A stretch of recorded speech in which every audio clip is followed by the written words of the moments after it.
Hey, how's it going? Good man. So I'm the guy who bought that lizard. Look, what are the Yeah. things? What are the things that I should know? And what has he been eating, boss? He's been eating just about any insect, so you shouldn't have an issue there. As far as getting him started on whichever bug you're able to get your hands on. He's eating everything from mealworms, superworms, dubia roaches, hornworms, some waxworms, and crickets as well. Oh my goodness, man! This is my first Yeah. reptile, man. So I'm excited and nervous all at the same time. It's the best. I mean, the first one's always the best. You know. And how long have you been doing this? And a buddy of mine, Yeah. I was 2 seconds away from buying one from the store, right?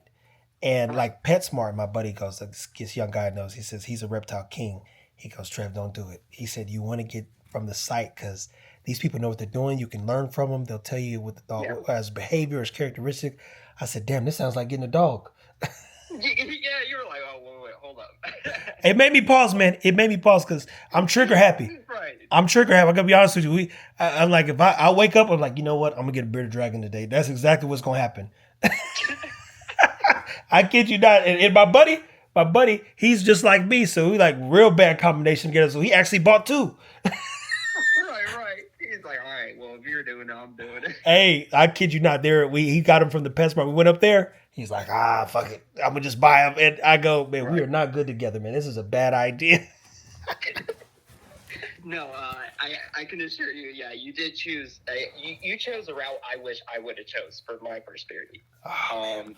Because man, when I tell you, getting attached to a beardy and then just having it pass like that, and it's nothing you did. It's one of the worst feelings. So no, you definitely chose a great route going through like a breeder that really puts the time behind his animals, and can really be there just like at a phone call or text away. So it's yeah, rest assured, Yeah. because I know there's horror stories out there with first timers and all. I get a lot of people that usually will actually have a very terrible first experience with their first beardy, and then they're like, "Man, I should have came onto the site, or I should have went through a breeder." And I'm like, "Well, hey, you're here now. Like, let's take care of you and everything." But I'm glad at least you haven't had your first experience, so I could be a really good one.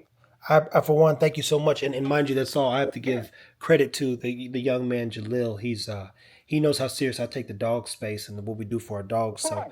he just is like, yo, Trev, you do now. And even one of the other guys said, don't do it. But I told him, I said, I actually felt good about the guy at PetSmart. He was real helpful, kind of knew his stuff. And I said, I don't know Right. if he's what he's saying is true or false, but I didn't feel like I was getting bamboozled. And I mean, the guy literally walked us all the way to the front. He was talking to us about his wife and everything until we were left the store. So Right. it wasn't a bad experience, but like him, I didn't know. You don't know what you don't know. So I said so. Then he starts Yeah, talking and about that's the thing. That's where you need a breeder with integrity. That's not going to put up something that shouldn't be out for availability. Because I think that's the problem. A lot of people, they don't know. Okay, well, what's a healthy beardy? Well, what should that look like? Like I didn't realize mine was basically like a lemon from birth. It was failure to thrive, yeah. and so it, it the things about breeders, we have these reputations. We go through this third party site and everything. We don't put anything out like that. It's like it'd be the worst thing for us to do. Yeah. And so yeah, that's another Oh point no, on that. no, I get it, man. I do these type of talks and all this stuff all the time on the dog space, to be clear. So I'm super excited Yeah, and just in general yeah, to. we're huge dog lovers too. What kind of dogs do you have? So I have American Bullies and the Jack Russell Terrier. Okay, Yeah, okay. yeah. But Yeah, my mom's huge with the poodles, but ah, we got the standard. She has like standard tricolored, or not tricolored, black and white poodles, oh hardy wow, poodles they call them. that is interesting, man. Yeah, and then we got some retrievers, an all black and a golden one, and then the dad actually made the son Bentley the golden one that we kept, and then it was like a partnered pairing that sister did with her dog and one of our old neighbors. And then we also got a really beautiful pit bull. She's all white with yellow eyes, man. Jesus. And she is just, I've never, experienced or had a pit bull, and I fell in love with it. I was like, damn, that's my dog. When I get a dog, yeah. There you go. There, and that right there, and mind you, everything we do is education. So I've got some large platforms where I'm going to utilize this lizard and teach and learn and just keep opening up the space of pets and animals and see what we could do to add value. So I will for one, I'm gonna stay in touch. For two, I love that you are, willing to help me get through this experience. And three, I'm glad that I trusted the young man instead of, like I said, I'm triggered. I'm tight that my buddy got his right now, and I ain't got one. I'm the one who went to the store this morning. But I am glad. So, is there anything that I should know? Like I got everything that I think he needs to start, but anything any guys know about him, and are they, I know that they can, some people walk them on leashes, they leave them out, they kind of pick up, they be on their shoulder and stuff. How does that work? Yeah, so generally with, any reptile for that matter, that first week experience is critical, I think, to generating the bond, but also allowing that acclimation and incorporating a lot of food motivation and like food bonding encouragement. So, attempting to hand feed, all that. I've had customers say that the Beardy ate greens right out of the bag, like right out of the box. So usually, like, my dragons are really set up well so that, even a first-time customer just putting it straight into the enclosure can, throw bugs in there, throw their greens, and experience it right there. I get a lot of, like, good feedback that they're eating that first day or within an hour of warming up under the basking. So I like to tell my customers a good 5 to 10 minute session with fresh out of, like, because he'll be in a cloth snake bag within the shipping box. We ship in, like, foam insulated shipping boxes, and then I add, like, a heat pack as well for temperature control. So I saw that it was, like, it'll probably be in the 50 to 60 range when he gets delivered to your door. So I figured adding that heat pack would help too. And then the route that he's taken gets a little chilly. But he's priority overnighted, so that could be as soon as tomorrow. Like I said, I have 3 others going out. But yeah, like I like to say, play it by ear. He comes out, you pull him out the snake bag, and he's just chilling, and pet him, interact with him for 5 to 10 minutes, put him under the lamp, and his UVB and heat, and give him about 30 minutes, and you could offer him food right off the bat. Like, I just throw some greens on the ground. What kind of greens? What kind of greens? So greens, I do collard, turnip, mustard. We do Swiss chard, kale. Those will be sparing. So some will be classified as sparing, some will be classified as staples. So that's the important thing to look out for. But the best thing about Beardies is they're also, like, say you're just at the grocery store and you come across, like, cilantro or parsley. You can search it up and it will be like, hey, actually bearded dragons can have this, but it will be sparing, and it will actually tell you sparing or staple. Like, Beardies are so relevant now, and they're getting more and more out of that niche, reptile community space. So there's a lot of great, like, instant info off of, like, maybe like beet greens, or you can run into any vegetable and everything, and it's just a Google search away. Or feel free to shoot me a text too. Whatever is for you. So they can eat kale, they can eat spinach, and they can eat turnips. Can you say that again? They can eat kale, spinach, turnips, and what else? Like, those are like the ones that you would feed, huh? No. So the kale, spinach, Swiss chard, stuff like that will be classified as sparing. My daily mix, I like to go to Vaughn's and either get dandelion greens, collard, mustard, turnip, or the country blend bag itself. I think that'd be more realistic. You got one Beardy, just go buy a 296 bag of collard, turnip, and mustard country blend. And then now you got 3 different staple greens that you could feed them every day. They're already chopped, you just throw them in there. They like bigger pieces. They like to use their hands and, pull it apart. Like, it's not always just, finely diced things. Plus, your male's already has some good size. So, What and how old is that joker? Let me check because I have multiple different clutch states. Yeah. Give me one sec.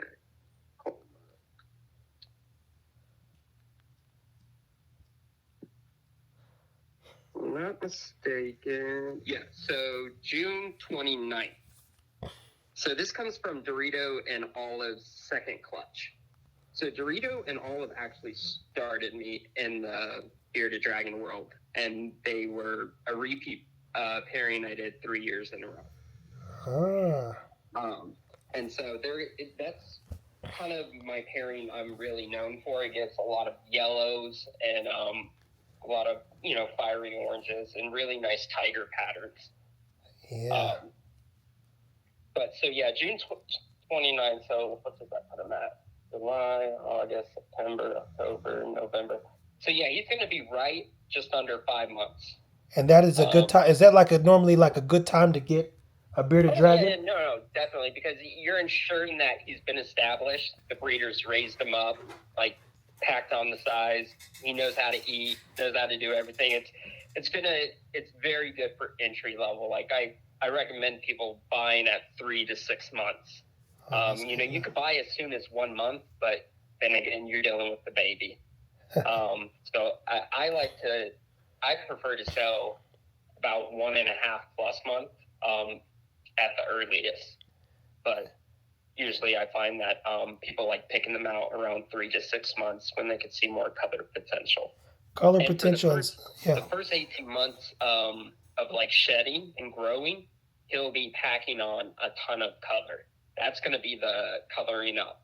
And then right at about 2 years of age, 18 months to 24 months, he's going to, hit that full grown size. But, reptiles never stop growing. They just slow down. So, but that's where you're going to see your biggest growth. So, feel free to, offer good amount of food. I like to say that this is another good rule of thumb, real quick, the 3/4 inch rule. So from his side spikes to the bottom of his gut, where his belly can touch the floor, I like to give about a 3/4 inch gap. And I don't like to see it concave in the middle and hang on the sides, because that could be signs of, obesity and potential fatty liver disease. That's what you want to avoid. That's something that can shorten a dragon's life to only 4.5, 5 years if it's fed improperly or too much. But, normally the dragon too, another good rule of thumb, so you don't even have to worry necessarily about numbers or based on size of what kind of bug I'm giving. He'll attack the bowl or whatever feeder dish or the bugs just in the enclosure on the paper. And once he starts slowing down, I like to break it at that point. And then you could do another feeding later on if you see that he's digested and, he still has 4 hours of sunlight. But once they start slowing down, kind of just pull them, because, some will overeat, some will stop themselves, but it's just good to at least have that little bit of intervene until you really get to know, how quick he's getting filled up and if he's keeping that good physical shape and growth too. Okay. And look, I've got this recorded so I could save all this, man. I appreciate it. This is, and like I said, dude, I know it's a lot, so it just, anytime there's multiple things as far as the basking in the UVB area, you're going to want both of those on, the same side, and that's going to be your hot side. But as far as the decor and the props for basking and absorbing that UVB light, because in your case, you have one beard, you're not buying a $200+ UVB solar meter. You can, and you can read at any height or at wherever you're at, you could read the UVB rating and make sure it's good. But in general, giving them up to a high point of only 4 inches away, scaling downward to the bottom of the enclosure is good, because that will allow them to choose where they want to be. So if they want to get closer to like 115, 120 degrees, because that's where you want to try and hold at least the hottest spot at 115, the lowest, to 120. And then that way they have a gradient going all the way down to the bottom of the hot side, which would land at around 90 to 95, depending on what decor and platforms.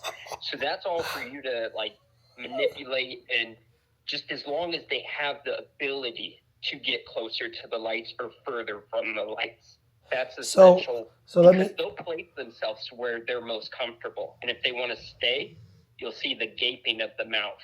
So Okay. they'll open their mouth and just hold it open, because they're regulating all that extra heat out, so they don't even have to move out of a certain spot. Sheesh. So let me just make sure I'm clear so I don't get this wrong. So I bought the 4 by, I bought the big cage that they have. It's like 100. It's 4 by, it's 36 inches long, and it comes with both the UV and the other light. So if I put them at the end of the cage next to each other, that should work versus putting them, across from each other in two different spots. So is it a tube UVB or you said dome? So let me look. Yes, a tube. Is it the double dome fixture? Yeah, I think so. It's that Thrive. It's a Thrive 23. Let me see what is it. Yeah, 40. It's a 40-gallon 8x 2-watt desert UVB bulb. So 23 watt. Yeah. Oh, okay, yeah. So it's the coil UVB. Yeah, so I would place both of those fixtures over them. And with the coil UVB, those are good. You just have to understand, again, by achieving that scaling gradient, the Beardy will be able to get as close. And it will only designate that spot. In the future, you could always get like a 24-inch tube UVB fixture. And that could just go across the middle of the enclosure just to provide, and you could add different heights. But for now, what you have is really good, and it works great. I work with coil and I work with tube UVB. It's just all about how you use it. So yes, in your case, you would place them both right next to each other, almost like going like in a single file line, not like going closer to the middle. So going from like front to back. I see what you're saying. So they're touching each other technically, and they're at, let's say, the back left part of the cage. Exactly. Okay. Yeah. So And then what are the things? Mm-hmm. What are the things that you said? I heard you say they absorb UV. So what are the we'll say accoutrements that you get to like regulate or manage or absorb the UV that the lizard would like or prefer? Is it like the leaves, the trees? Is it like the skull? What is? So as far as decor, I like to use like spider wood, or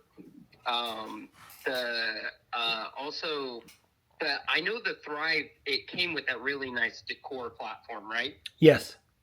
That should get perfect. Okay. I think what I would do is I would put your basking bowl on either the left or right hanging stair of it that opens to the cave of the mouth. So it's not directly at the top, because that piece gets hot. I know how that piece works. So if like you're directly on the top, depending on your wattage, I think it's 100-watt heat bulb they pack you with, right? Yeah, it says 100 watt. Yeah. So that will definitely get that top platform super hot. So if you just kind of offset it a little past that, and then you could put your UVB at the top, and that would be beautiful, because I know at that height, and with the direct coil straight down on that platform, that'd be essential, like good UVB output range for them. That is. You wouldn't even have to really worry about that at that point if you place that UVB at the top of the platform centered. I'm a definitely do that, man. Look, this is crazy, bro. When I say crazy, this is literally nuts. So I'll probably even. And then the calcium powder with D3, that in part with the UVB, is what is keeping the dragon healthy and as if it was outside getting the sun's rays. So it's like 30 minutes to an hour or something like that is equivalent to 8 hours under a UVB lamp. If you take them outside, for example, for 30 minutes to an hour, like that's just how powerful the sun is. Yeah, no, I love the sun. I mean, I've done breakdowns. And so that's why we're compensating by, having the UVB light. Lightly dusting every insect feeding is what I do with calcium with D3. So we're not talking like powdered donuts, but we're talking like, they got some speckle to them. They're lightly dusted. And it's every insect feeding. So now you don't have to worry about every other day or every 2 days. And you just don't do the salads. You could keep the salads without that. And then every 3 weeks to a month, I like to supplement with the one light dusting of the calcium insects too. So with the calcium powder, I like to use a multivitamin. And it's the vitamin. I think it's the Flunkers one, or it could be found at your local PetSmart, right next to the calcium powder usually. But the multivitamin just ensures too that they're getting the vitamin A and a lot of these other vitamins, and that's like a true supplement. And then the calcium powder is more of that staple supplement. But both of those, whenever you do that multivitamin in combination with the calcium, every 1 to 3 to 4 weeks, or even 3 to 6 weeks, it's a light dusting just like the calcium powder. That's crazy, man. That's crazy. That's all it is. I already have. You know what's crazy is I have the calcium powder already, like the stuff you're saying, because there's an osteo something that my buddy told me to get for the bullies, and it's got reptiles on it. And it's got sorry, you cut out that last part. I was just saying it's got the reptile picture on it because it's made for reptiles as well. It's like a white container with blue lining. Yeah. That's crazy, man. I've already got that. Yeah. So the multivitamin and the calcium with D3, those are your supplements. And then you could always grab a Reptiboost or electrolytes. So like I soak the dragon once a week. What that ensures is if that dragon was too lazy or didn't absorb enough hydration through its salad or bugs or through its water bowl, like I do put a water bowl on the cold side, you won't have issues with humidity or anything. So I wouldn't worry about that. You just put a nice, small to large water bowl on the right side. And that allows your dragon to drink. Some will learn to drink. You can also teach, again, like these dragons are so smart. They could eventually be, with bonding in time, be taught to learn their name, to come when called, and so much more. Oh, don't worry. Say less, buddy. Trust me. I'm going to do everything you said. That's exactly what this is for. I have, when I say we have this is why, man, for one, like I said, I'm so glad that I followed my young guys route and reaching out to a breeder and having access to this type of information. Well, I am too, because I can tell you care, man. And that's what I mean. Like you need the right shot at, if you're doing everything right, you should only get a great result. So trust me. And we already feed with all the dogs. I've got 9 dogs and we feed raw. Right. I literally do feeding time videos. I've been promoting that and some other stuff. So everything you're saying, even the supplements, so you dip them in all this stuff. So you dip them in this other supplement to ensure that they are still being hydrated, be it that they're I guess they're I don't even know. Why they got to be dipped in like some water or something? No, for the greens, you could give them, you could spray them a little bit, but what I just like to do entirely, or you could also do in the water bowl as well, is there's reptile electrolytes. So it's like a little bottle, again, to be found at, it's purple, I think. And I'll grab a photo as well. It doesn't pop up, but it should be found at PetSmart as well, or Amazon. And it's, I like to do it every, once a week, and it just ensures that they have a good value of electrolytes, because that could be something that can kind of slow them down sometimes if they didn't drink enough and they just, ended up kind of, when they get dehydrated, they'll get lethargic, and then if they don't consume, then they need the electrolyte boost to get back on food, and then that's kind of it. There's rep to boost and there's the electrolyte boost. I wouldn't worry about the Repta boost, but the electrolyte is a good. The Repta is, like the dragon was actually sick or something, but the electrolyte is just a good, again, like supplement that you could do for the water. Okay. And whenever you soak, I like I said, soaking the dragon in lukewarm water up to its waist, so it could just lean down and drink. That's really good to do once a week. So, like I said, if they don't get the water or they dry themselves out, you're ensuring that, hey, you're in a tub of water. There's nothing you can do besides drink or sit here for 15 minutes. And, it's nice warm water, so they usually will either poop or they'll drink and poop. They like getting belly massages.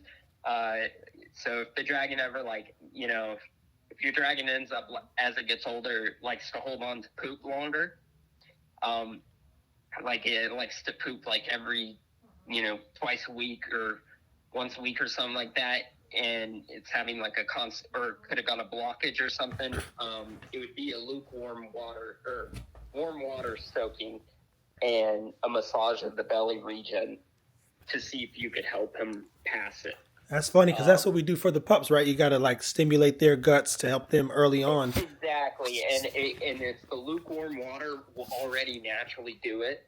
That's the other cool thing. You could potty train your bearded dragon.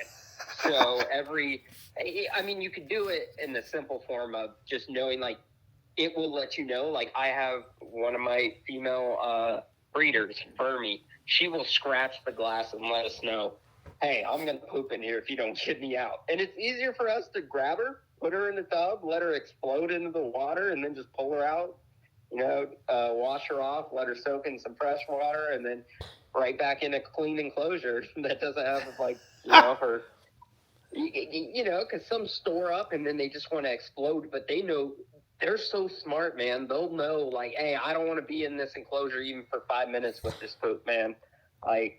Dang, that is nuts. That is nuts to know. So get one of those little small containers that it can't crawl out of. Put some warm water in there every now and then. Yeah, I get a shoebox size container. Yeah. That can usually even get them, even as they're starting to get big into adult age, you'll still get your use out of it before you need to move up a little bit more. But yeah, it's just a little container that you fill up with some warm water, and that soaking can be used for so many different things.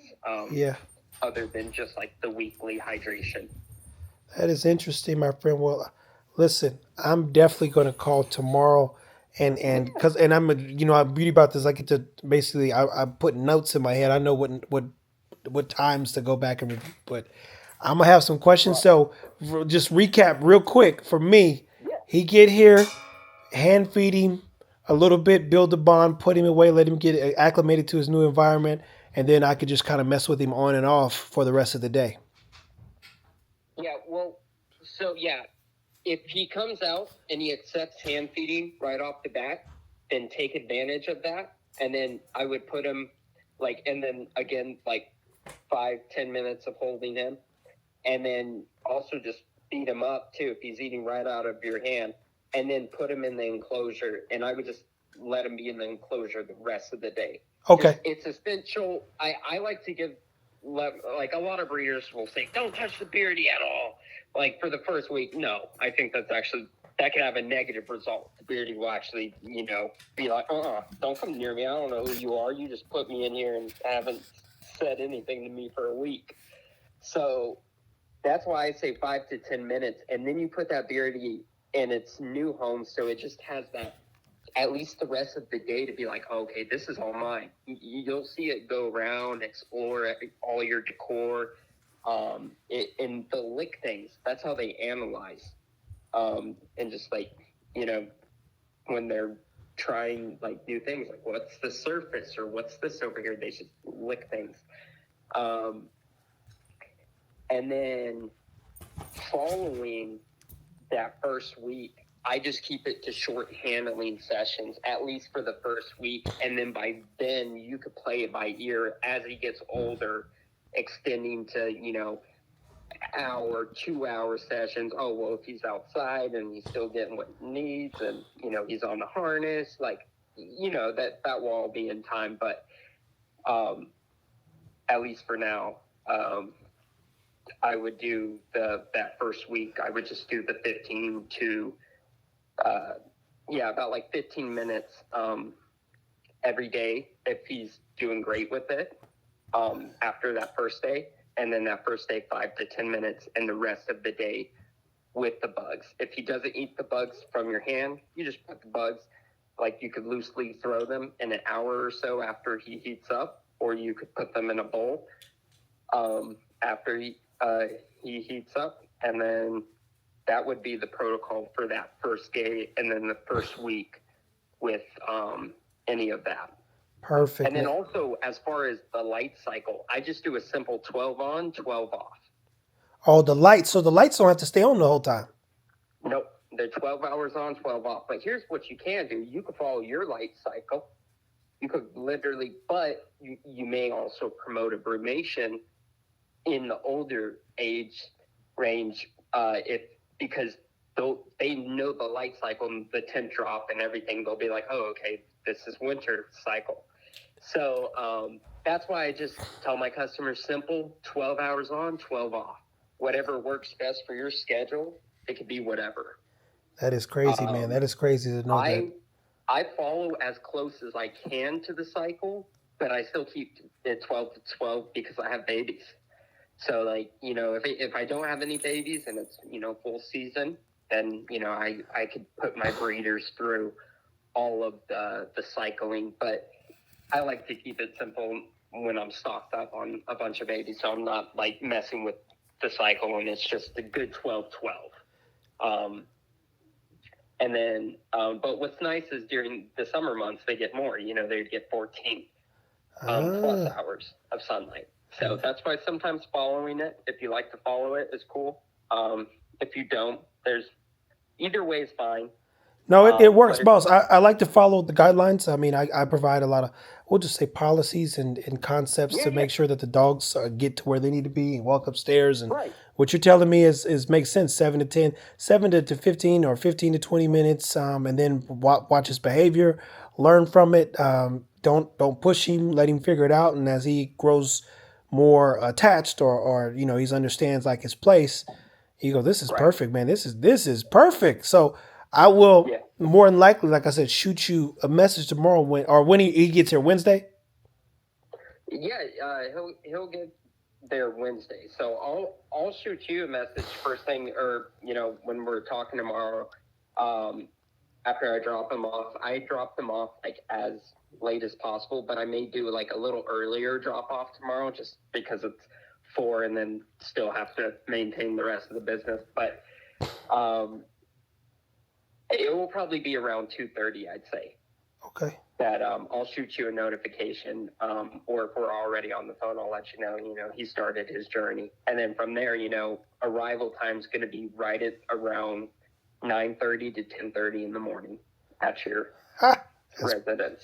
That's perfect, man. Well, listen, thank you so much for all this information. Yeah. I'm so glad I get to go and review and learn and apply. Even more importantly, I'm gonna go get some more stuff at the store. I appreciate you, Trevor, too, for reaching out with like this. And not every customer does. They just, hey, thanks for the beardy. And so I like to see someone going above and beyond and really trying to do right. Oh yeah, no, trust me, man. This is what I call leverage. So I've never been a reptile person, but it's just time to do something different and invite some more animals in. And I love when someone cares. I think when you rush into stuff, you can cause more problems than you can help. And knowing about the things that already comes with, you go, wow, this is a huge opportunity. So I'm gonna take advantage of it for dang sure, and I'll probably be on your line quite a bit, my friend. Believe me. So I thank you a ton for answering and being kind.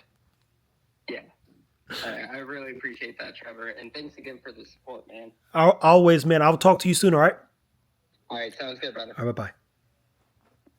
Now, people, my head is spinning. When I say spinning, you give me any dog and I'll survive. I know what to do. I'm pretty sure I can figure out what to do with the cat. But a damn dragon,